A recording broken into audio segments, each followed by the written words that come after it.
கொண்டு வந்து விட்டுருக்காங்க பாருங்க கைஸ். அதெல்லாம் கொஞ்சம் செட் பண்ணணும், இல்லைன்னா பார்த்தீங்கன்னா ஒரு மாதிரி போகிறப்புல் மாதிரி இருக்கு. ஜஸ்ட் தெரியுதா? என்ன போட்டாலும் அதான் இருக்கு போல. எங்கள் வீட்டு சைட்லேருந்து 21 தட்டு சீர்வரிசையை கொண்டு வந்து என்னோட ரிலேட்டிவ்ஸ் மேடை மேலே வைக்க ஸ்டார்ட் பண்ணிட்டாங்க. இவங்க நலங்கு வைக்கிறேன்னு பேரில் மூஞ்சில் சந்தனத்தை தடவுறது மட்டும் இல்லாமல் வாயில் கற்கண்டை கொண்டு வந்து கொட்டிட்டாங்க. இதெல்லாம் மாட்டி விட்டாங்க. இதெல்லாம் மாட்டினாதான் மாப்பிள்ளையா? வெக்கமாக தான் இது. இந்திய தொலைக்காட்சிகளில் முதன் முறையாக முரளி ப்ரோ வெக்கப்படுங்க போட்டுருவாங்க. படுத்தே விட்டான ஐயா.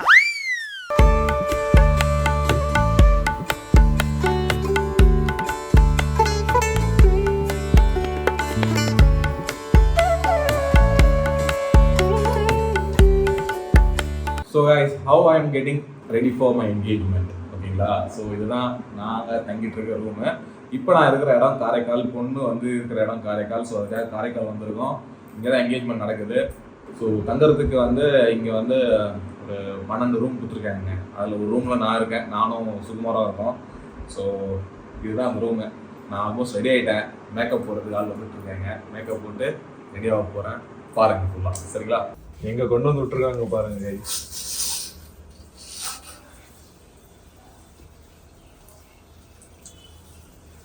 நல்லா கூலிங்கா இருக்குப்பா.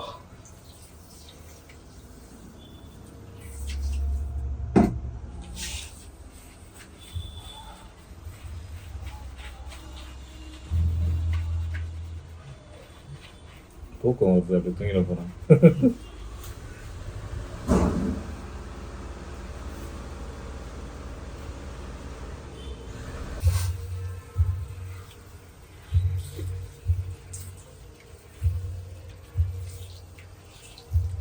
நல்லா சில்லுன்ற ரைஸ் ஓட்டுறது, தள்ளு ஊற்றுற மாதிரி. தலைவர் காதல்லாம் ஊற்றிட்டாரு.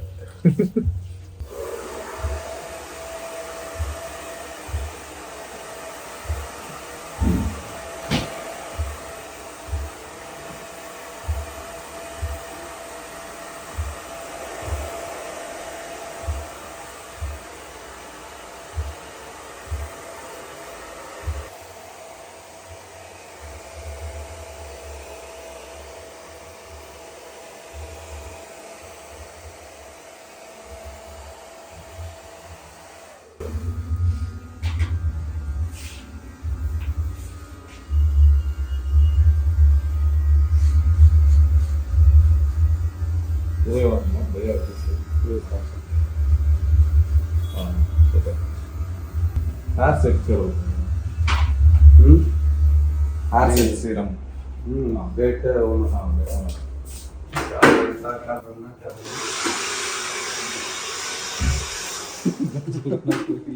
இங்கெல்லாம் கொஞ்சம் ஏர் இருக்குது, இதெல்லாம் கொஞ்சம் ரிமூவ் பண்ணிடணும். தலை கொஞ்சம் செட் பண்ணணும், இல்லைன்னா பார்த்தீங்கன்னா ஒரு மாதிரி போகிறப்புல் மாதிரி இருக்குது.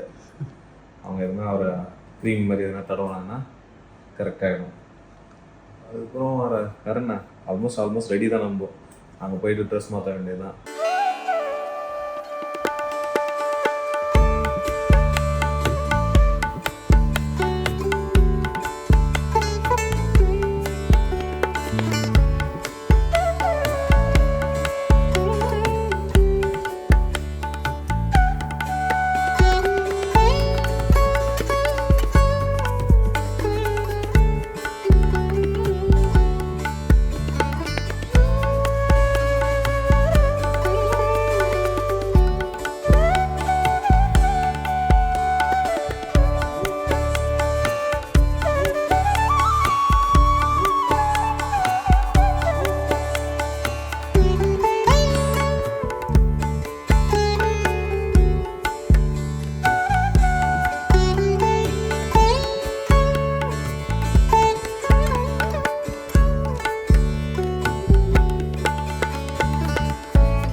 இப்படி போயிட்டு கீழே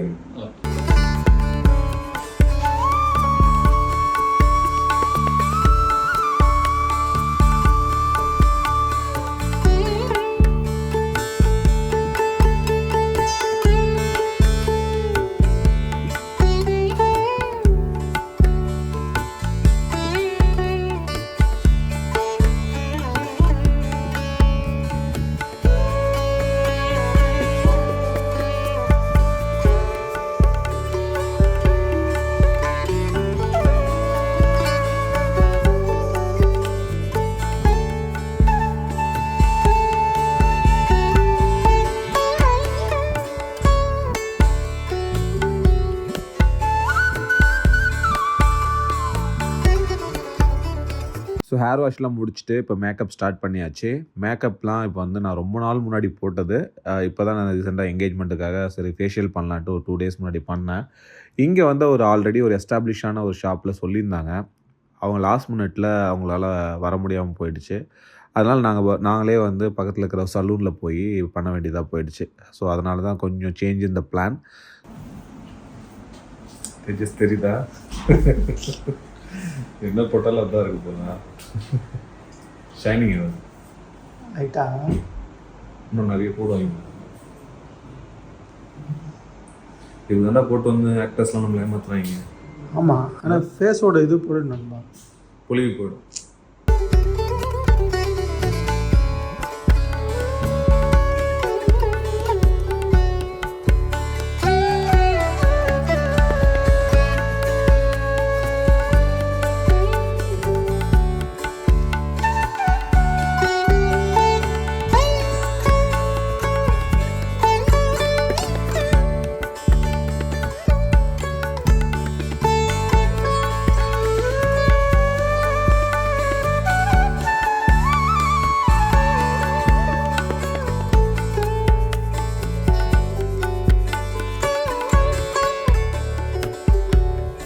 ஸோ இங்கேயும் பார்த்தீங்கன்னா இவர் கொஞ்சம் மும்முரமாக தான் பண்ணிட்டு இருந்தார். பார்த்தாவே தெரியும் உங்களுக்கு. கையில் வந்து பார்த்தீங்கன்னா தெரியும் ரோஸ் கலரில் ஏதோ ஒன்று ரெடி பண்ணிட்டு இருந்தார். அதை வந்து ஃபேஸில் அப்படியே தடவி விட்டு அதை வந்து கரெக்டாக அலைன் பண்ணி விட்டார். அப்புறம் லிப் பாம் ஒன்று கொடுத்தாரு. லிப் பாம் பார்த்தீங்கன்னா தெரியும் உங்களுக்கு. லைட்டாக லிப்பில் வச்சுட்டு அப்புறம் வந்து வாய் அப்படியே மூடி ஓப்பன் பண்ண சொன்னார். ஸோ அதுவும் பண்ணோம். அதுக்கப்புறம் பார்த்தீங்கன்னா தாடியெல்லாம் வந்து இவங்க டச்சப் பண்ணதுனால கொஞ்சம் ஒயிட் ஆகிடுச்சு. அந்த போர்ஷன்லாம் வந்து லைட்டாக பிளாக் பண்ணோன்ட்டு கையில் ஏதோ ஒன்று வச்சுட்டு பிளாக் பண்ணிகிட்டு இருந்தாங்க. லிப்புக்கு லிப்ஸ்டிக் மாதிரி போட்டாங்க. ஃபஸ்ட் டைம் நான் போடுற வாழ்க்கையிலேயே எனக்கே கூச்சமாக தான் இருந்தது. ஸோ போட்டு என்னை ஒரு வழியாக ரெடி பண்ணி வச்சுருக்காங்க. பார்த்தீங்கன்னா தெரியும். ஹேர் ஸ்டைலிங் பார்த்தீங்கன்னா அவங்களுக்கு பண்ணிகிட்ருக்காங்க. ஸோ நான் வந்து ஆக்சுவலாக பார்த்தீங்கன்னா லெஃப்ட் ஹேண்ட் சைட்லேருந்து ரைட் ஹேண்ட் சைடு எடுப்பேன். அதுதான் என்னோடய ஃபார்முலா. நான் எப்படி தான் தலை சீவுறது வழக்கம். அதுதான் அவர்கிட்ட சொல்லிட்டு இருந்தேன். நல்லா ஹேர்லாம் நல்லா வாஷ் பண்ணிட்டதுக்கப்புறம் வந்து தலையை சீவி விட ஆரம்பிச்சிட்டாரு. ஸோ நார்மலாக பார்த்தீங்கன்னா நல்லா தலையை தூக்கி தூக்கி விட்டாங்க. நான் எப்போவுமே வாடுறது வந்து லெஃப்ட்லேருந்து ரைட்டு வாடுவேன். அதுதான் எனக்கு வந்து கம்ஃபர்டபுளான ஒரு ஹேர் ஸ்டைலிங் பொசிஷன். ஸோ அதையும் சொன்னேன், அதுவும் சொன்னாங்க. அப்புறம் தலையில் வந்து சீரம்லாம் போடுவாங்கள்ல, சீரம் அந்த வேக்ஸ்லாம் போட்டு கொஞ்சம் ஹேரை வந்து கலையாமல் பார்த்துக்கலாம். ஏன்னா காற்றடிச்சாவே கலைஞ்சிரும்ன்றதுனால. ஸோ அதெல்லாம் சொல்லிட்டு இருந்தேன். ஸோ இவங்க கையில் அதெல்லாம் இல்லை போல இருக்குது. அதனால் நம்மளுக்கு எதுவும் அடிக்கவே இல்லை, அப்படியே விட்டுட்டாங்க.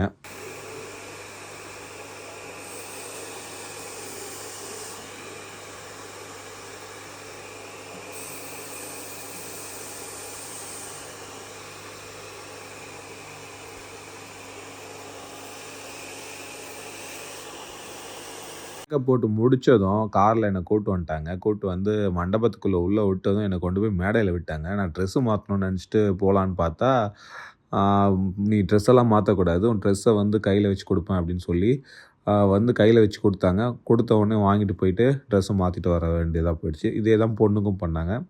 கொடுக்கும்போது காலில் விழுந்து ஆசீர்வாதம் வாங்கிட்டு நம்ம வந்து அவங்ககிட்டேருந்து வாங்கிட்டு உள்ளே போயிட்டு ட்ரெஸ் மாற்றிட்டு வரணும்.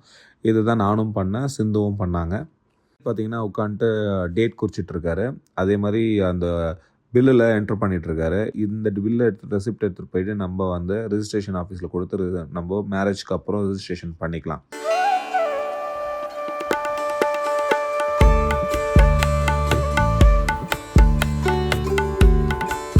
எங்கள் வீட்டு சைட்லேருந்து 21 தட்டு சீர்வரிசையை கொண்டு வந்து என்னோடய ரிலேட்டிவ்ஸ் மேலே வைக்க ஸ்டார்ட் பண்ணிட்டாங்க.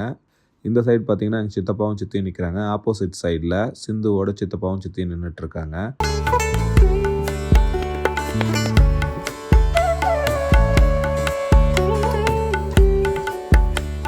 ஸோ சிந்துவோட சித்தப்பாவும் சித்தியும் அவங்க கையில் கொண்டு வந்த ட்ரெஸ்ஸை என் கையில் கொடுத்துட்டு போட்டு வர சொல்லிட்டாங்க. நான் வாங்கிட்டு அவங்க காலில் விழுந்து நமஸ்காரம் வாங்கிட்டு உள்ளே போயிட்டேன் போட்டு வரத்துக்கு. அதே மாதிரி எங்கள் சித்தப்பாவும் சித்தியும் அவங்க கொண்டு வந்த ட்ரெஸ்ஸை கொண்டு வந்து சிந்துக்கிட்ட கொடுத்து சிந்துவை போய் மாற்றிட்டு வர சொல்லிட்டாங்க. ஸோ 2 பேரும் போய் ட்ரெஸ் மாற்ற போயிட்டோம். அதுக்கப்புறம் 2 ஃபேமிலியும் உட்காந்து ஐயர் கூட உட்காந்து பேசிட்டு சில டீட்டெயில்ஸ்லாம் பேசினாங்க. என்ன பேசினாங்கன்னு தெரியல. மந்திரம் ஏதோ சொல்லியிருப்பார் போல ஐயர். அது என்ன சொன்னாலும் நம்மளுக்கு தெரியாது.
ஸோ கைஸ் நம்மளோட என்கேஜ்மெண்ட் காஸ்டியூம் எப்படி இருக்கு?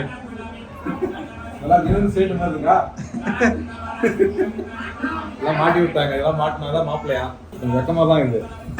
ஐயோ எல்லாரும் நம்ம பார்க்கும்போது அது ஒரு மாதிரி இருக்கும்ல, தனியா இருக்கும்போது எதுவும் தெரியாது. மொத்தமும் எல்லாரும் குறுகுறுன்னு பாக்குறாங்க.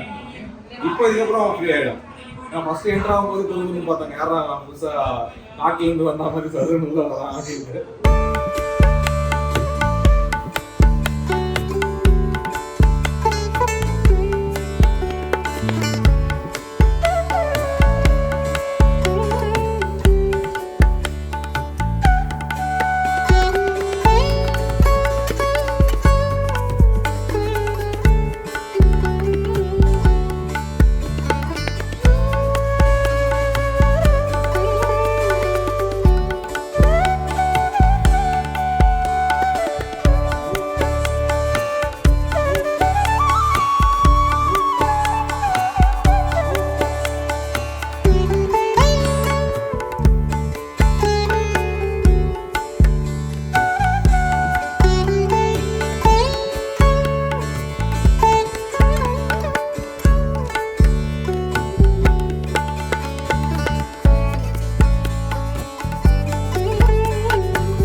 இவங்க நலங்கு வைக்கிறேன்னு பேரில் மூஞ்சில் சந்தனத்தை தடவுறது மட்டும் இல்லாமல் வாயில் கற்கண்டை கொண்டு வந்து கொட்டிட்டாங்கங்க.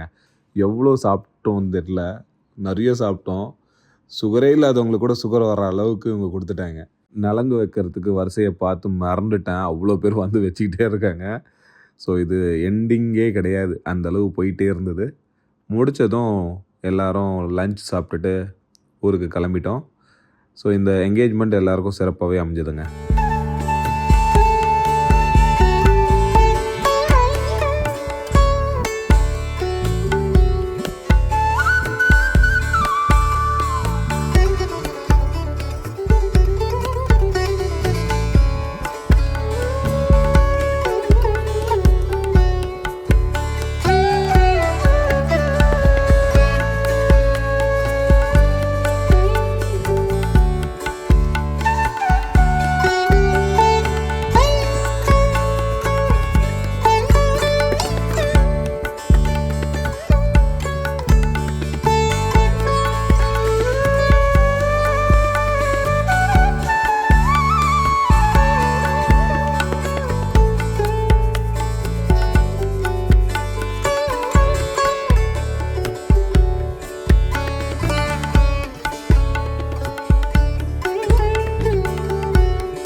ஸோ கைஸ் இதுக்கப்புறம் நான் வந்து மேரேஜ் சீரிஸும் அப்படியே கண்டினியூஸாக போடுவேன். ஃபுல்லாக பாருங்கள், என்னென்ன திங்ஸ் வாங்குகிறேன், எப்படிலாம் ப்ரிப்பரேஷன் நடக்குது, எல்லாத்தையும் நான் முதற்கொண்டு எல்லாத்தையும் உங்களுக்கு காட்டுறேன்.